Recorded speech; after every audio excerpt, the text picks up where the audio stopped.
आइए ज़रा हानिया से जानते हैं कि ये आखिर मॉडलिंग की जो रंगीनियाँ होती हैं ये कैसी होती हैं। मिडिल क्लास फैमिली जो लड़कियां होती हैं वो जिन्होंने ऑटो रिक्शा से आना होता है वो आ तो जाती है, उनको ये नहीं पता तो उन्हें वापस कैसे जाना है। कॉन्टैक्ट्स बन जाते हैं, आ गई वापस उनके साथ चले गई हैं, मसले बहुत बनते हैं, बहुत ज़्यादा अच्छे कॉन्टैक्ट्स हैं वो जल्दी आगे आ जाती हैं। मैं गई थी और वहाँ का माहौल कुछ ऐसा था कि मैं जाके 10 मिनट बाद वहाँ से मैंने स्किप कर दिया। फील्ड में बोल्ड होना ही बेहतर है, उसमें आप आगे प्रोवाइड नहीं कर सकते, तो इसलिए जो है ना आपको होना चाहिए, बोल्ड होना चाहिए। जब हम रैंप वॉक पे जाने लगे तब हमारे हाथों में जो ड्रेस आए थे वो वेस्टर्न स्टाइल थे, ना किसी के इनर थे, मतलब ये इस तरह से होता है। अस्सलाम वालेकुम नाज़रीन, पाकिस्तान स्टोरीज के साथ मैं आपकी मेज़बान हूँ खालिद, एक नए प्रोग्राम के साथ। नाज़रीन, इस वक्त मेरे साथ एक बहुत खूबसूरत मॉडल मौजूद है, इनका नाम हानिया है। आइए ज़रा हानिया से जानते हैं कि ये आखिर मॉडलिंग की जो रंगीनियाँ होती हैं ये कैसी होती हैं। दिखने में तो चांदनी और फिर देखा जाए तो एक अंधेरी रात, वो सुना है हमने काफ़ी के 4 दिन की चांदनी फिर अंधेरी रात। हर फील्ड ऐसी होती है, मगर मॉडलिंग एक ऐसी फील्ड है जो काफ़ी ज़्यादा बोल्ड है, काफ़ी टफ है, खुद को काफ़ी मेनटेन भी रखना पड़ता है और बहुत सारी चीज़ों से कंट्रोल भी करना पड़ता है। तो आइए ज़रा जानते हैं इस फील्ड की हकीकतें। हानिया, कितना अर्सा हो गया आपको मॉडलिंग करते हैं? मुझे तकरीबन 1 साल हो गया है। तकरीबन 1 साल।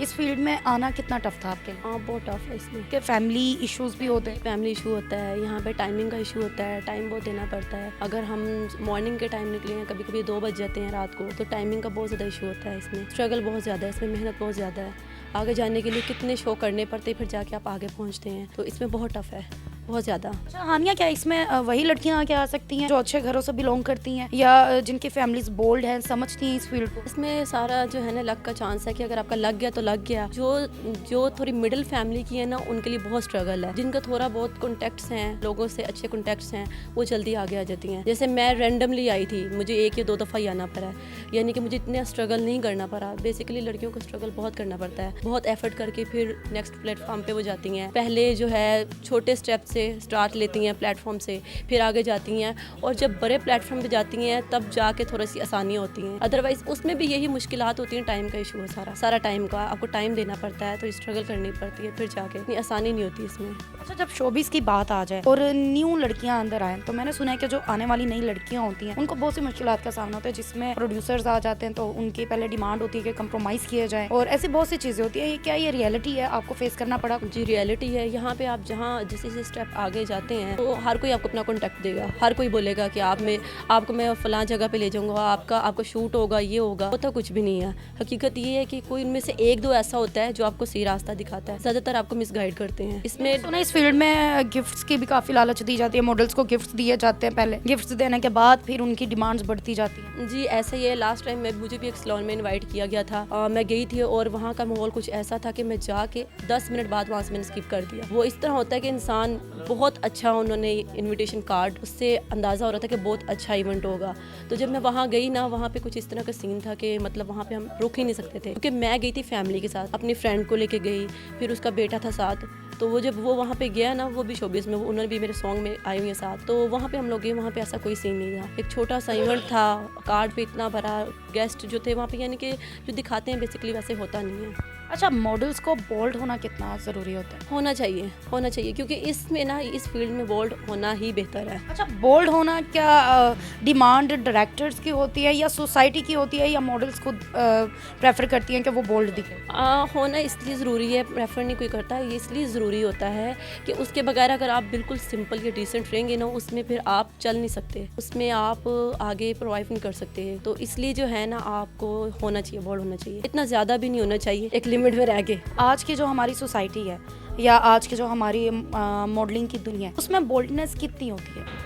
काफ़ी हद तक जो है ना वो, यानी कि कम है, इतनी नहीं है अभी, कम होनी चाहिए, ज़्यादा नहीं होनी चाहिए, कम होनी चाहिए। अच्छा, ड्रेसेस जो मॉडल्स होती हैं वो अपनी मर्जी से पहनती हैं या फिर वो बताया जाता है कि आपने ये ड्रेस वेयर करना है? नहीं, ड्रेसिंग अपनी मर्जी से नहीं होती है, पूरा प्रोडक्टर जो है वो सिलेक्ट करता है। जैसे कि हम काफ़ी अर्सा पहले हमारा जो था ड्रेस का जो था, हमें बताया कुछ गया था, वो वेस्टर्न स्टाइल निकला है। हमें बताया था कि आपने ब्रांड्स की जो है वो कुर्ता स्टाइल ये आपने वेयर करना है, लेकिन जब हम रैंप वॉक पे जाने लगे तब हमारे हाथों में जो ड्रेस आए थे वो वेस्टर्न स्टाइल थे, ना किसी के इनर थे, मतलब ये इस तरह से होता है, ये बताया कुछ जाता होता कुछ है। क्या इसमें ये ये भी होता है कि मॉडल्स छोड़ के चली जाती हैं, या ये फिर मजबूरी बन जाती है एक चीज़ के मौके पर आपको भी बताई जा रही है? मौके पे फिर ये हो सकता है कि बंदा जो मुनासिब है वो सिलेक्ट कर सकते हैं। इतना होता है कि अपनी मर्जी से जो आपको लगे कि ये ठीक है वो बंदा सिलेक्ट कर सकता है। वहाँ पे ये होता है, क्योंकि ये होता है कि ड्रेस जो होते हैं ना उनके जो उन्होंने डिज़ाइन किए होते हैं वो होते इस तरह के हैं, ज़्यादातर होते इस तरह से। वहाँ पे वेस्टर्न स्टाइल भी थे और कुछ दूसरे भी थे, लेकिन जब हम रैंप वॉक करते हैं वहाँ पे डिफरेंट ब्रांड्स होते हैं, वो फिर हर किसी की मर्जी के मुताबिक नहीं होता है। अच्छा, मुझे ये बताइएगा, अभी तक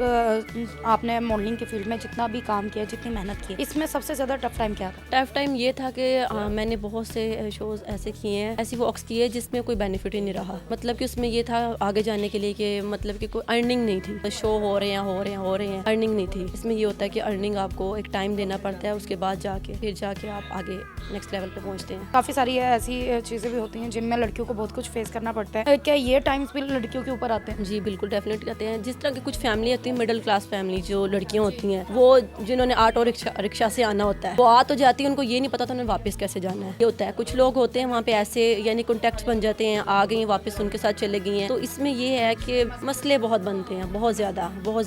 अच्छा, आजकल तो हमारे साथ फ्रॉड ही इतने होने लगे हैं कि हमें मैसेजेस आ रहे होते हैं कि आप एज मॉडल सेलेक्ट हुई हैं, आप आए, यहाँ पर आपका इंटरव्यू है, फला। ये फ्रॉड्स कितने हैं, कितनी रियलिटीज़ हैं, और अगर कोई उनके झांसे में आ जाता है तो क्या उसको? इसमें यह है कि आजकल का जो दौर जा रहा है ना, इसमें किसी पे बिलीव करना ही नहीं चाहिए, किसी पे भी ट्रस्ट नहीं करना चाहिए, खुद डिपेंडेंट होना चाहिए और सोच समझ के चलना चाहिए, क्योंकि इस तरह हो चुका है, मेरे साथ खुद के साथ हो चुका हुआ है। बहुत दफ़ा ऐसे होता है, रियलिटी है, होता है ऐसे, जिसको नहीं पता, फील्ड का पता ही नहीं है, वो दूर से जैसे अच्छा लगता है कि यार ये चीज़, ये मॉडल्स हैं, ये इतनी अर्निंग कर रही हैं, जबकि उन्होंने उसके लिए एक लंबा टाइम जो है उस पर इन्वेस्ट किया होता है, उसके बाद जाके वो इस मुकाम पे पहुंचती हैं।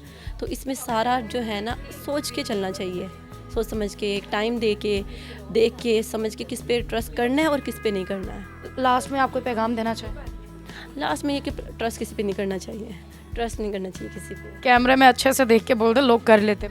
नहीं, ट्रस्ट नहीं करना किसी पे भी, खुद पे डिपेंडेंट रहना चाहिए, किसी पे भरोसा नहीं कीजिए। लाइफ जो है ना वो अपने दम पे चलनी चाहिए। बहुत शुक्रिया आपका नाज़रीन, आपने इनकी गुफ्तगू सुनी। मॉडल्स को क्या कुछ फेस करना पड़ता है, ये सब यही बता सकते हैं। शायद बहुत सी बातें ऐसी भी हैं जो इन्होंने अभी भी खुल के ना बताई होंगी, बहुत सी चीज़ें ऐसी हैं जो इन्होंने एक्सप्लेन ना की हों। ऐसी है जी बिल्कुल ऐसे ही है। तो इसे खुद समझना चाहिए। देखने में ये जितनी रंगीली है, जितनी खूबसूरत आपको नज़र आती है दुनिया, ये उतनी ही ज़्यादा डार्क है, उतनी ज़्यादा डार्क इसके एस्पेक्ट्स हैं। खैर, मुझे दे इजाज़त, मिलती हूँ मैं आपको अगले प्रोग्राम में। वस्सलाम।